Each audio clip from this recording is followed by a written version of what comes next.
Director Ashok Patel and કંપનીએ Idar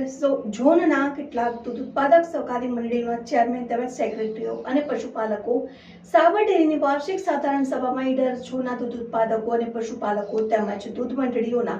chairman અને સેક્રેટરીઓ ઉહાપોહ ન કરે અને વાર્ષિક સાધારણ સભામાં ઈડર ઝોનના દૂધ ઉત્પાદકો કૂણું વલણ રાખે તે માટે તેઓને મધ્યપ્રદેશની સહેલ ગાયે લઈ જવાતો ફોટોગ્રાફ સોશિયલ મીડિયામાં વાયરલ થતા ઈડર સહિત સમગ્ર અરવલ્લી અને સાબરકાંઠા જિલ્લાના દૂધ ઉત્પાદકોમાં ભારે હલચલ મચી જવા પામી છે. આ અંગે મળતી વિગતો અનુસાર સાબર ડેરી નિયામક મંડળ કોઈ એક વ્યક્તિના ઇશારે કામ કરી રહ્યું છે તે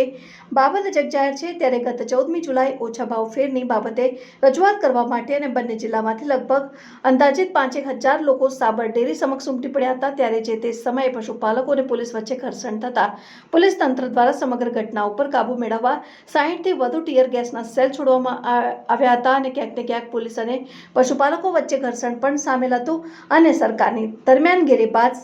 સાબર ડેરી વાર્ષિક સાધારણ સભા બોલાવવા માટે તૈયાર થયેલી હતી. ત્યારે 11 ઓગસ્ટને સોમવારના રોજ સાબર ડેરી સ્થિત ગોપાલદાસ પટેલ ઓડિટોરિયમ હોલ ખાતે સાબર ડેરીની વાર્ષિક સાધારણ સભા યોજવાના અગાઉ 8 ઓગસ્ટના રોજ ઈડર ઝોનના ડિરેક્ટર અશોક પટેલ પોતાના મળ્યા ત્યાં અને માનીતા દૂધ મંડળીઓના ચેરમેન તેમજ ઇન્દોર ઓમકારેશ્વર મહાદેવ મંદિરના દર્શનાર્થે લઈ જઈ સતત 2 દિવસ સુધી દૂધ મંડળીઓના ચેરમેન અને સેક્રેટરીને કથિત કવર સહિતના પડીકાની